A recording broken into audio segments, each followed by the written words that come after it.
otofo eyemunuaba ivi ni ene mede body to a kono te sese ena mede bro isanse ye Ghana month into woni bibi yenkwe inti yebedwa ye body anase ye kokko agege kakre na ye de esija so na ye de meko kakra enso aka ho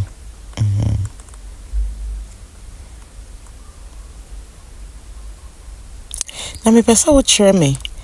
da ben ena udi eto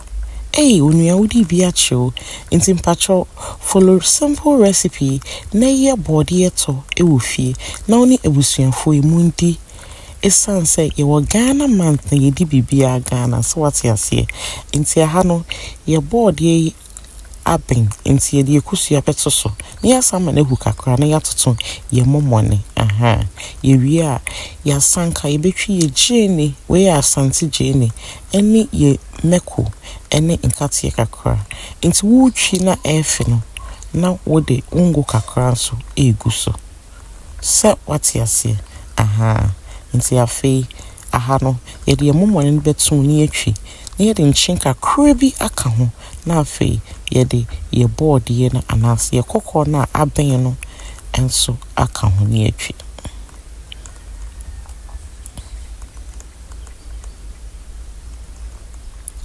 benani engo kakra si the jenny any green pepper kakra beka ho na ema no more flavor na afen so enye akono nti ye board ye na ye twi no sa na wo hu no eto de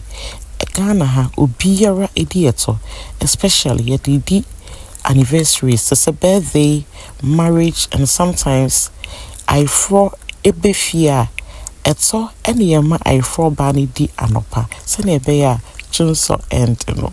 na me say me peto na ne yen so de e very simple me ye eto na me frɛ me mei na yet na ho ne yedi no se bebia aju yes nti ha ye to na aye eto yi ti me fa kwanya we so eda mu nyina se wodo mudi amame senya mo support mo subscribe na mo like videos nyame nhira mo na se nene day di kan ya oba me channel so me patcho be ma wakwaba me sure say click on the notification button so that anytime I make post video bia wo na obi kan ya obenya video notification na wa share na wa like na wa share ama family and friends what me da mo ase nyame nhira mo nti mo amonhwe yeto na aye ready yedi kusua kakra garnish no green pepper kakra enkate kakra na wala we ompe we na open tien Ghana ye wazo ye wala hwe mesidi amedi na mesro beka me ho na ye enjoy why me da mo ase nyame hira mo ye besen hie biem any another beautiful Ghanaian recipe. Stay tuned and see ya in our next video. Bye bye.